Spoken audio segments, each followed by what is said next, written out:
I have one slightly different question to my brother Ibrahima Diong here. During the ongoing annual meetings, we've heard of the significant climate finance deficit on the continent. If the climate finance were available, in what areas do you think we should invest more to build resilience on the continent?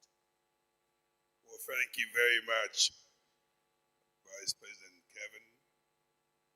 Happy Africa Day. I could not think of a better day to celebrate Africa and talk about Africa natural capital.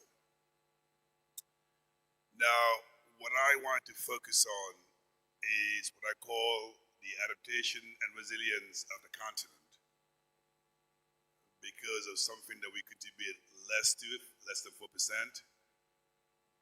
But the reality is climate change in Africa has a human face.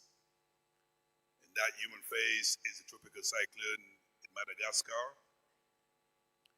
is a drought in the Horn of Africa, is a flood in South Africa, in other parts of Africa, affecting the less fortunate, the most vulnerable, those that are living under poverty line.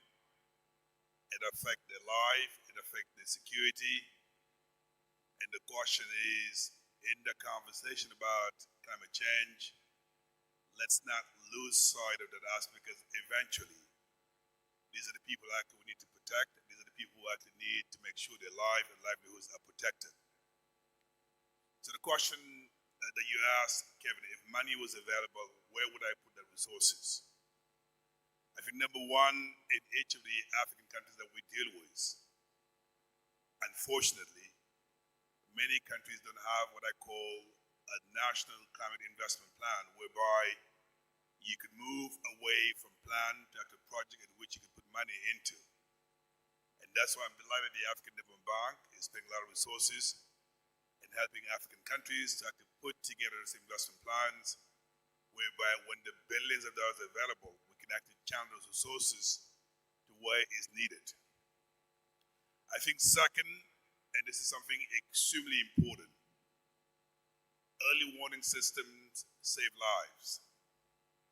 Example, in Madagascar, when they face tropical cyclone, the fact that we're able to provide them the early warning system 5 days before tropical cyclone, they will actually to move 5,000 people away from harm's way.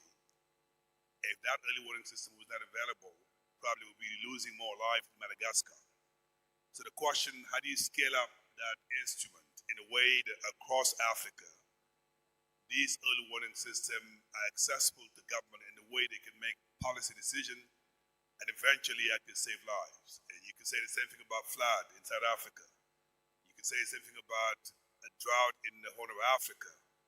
So therefore, I will definitely put money to make sure early warning systems are actually accessible to Africa. Second, third, contingency planning. Unfortunately, in most of the countries in Africa, when disaster happened in the past, we wait till it happened, it may be too late.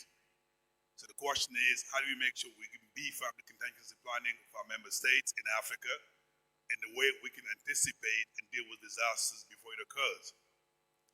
Last but not least, what are the financial instruments available to make sure government, unfortunately I'm sitting here next to the Minister of Finance, that always have competing needs to deal with the response to climate change. Number one, we can leverage the insurance market and transferring risk in the insurance market, whereby government can mobilize additional resources of budget.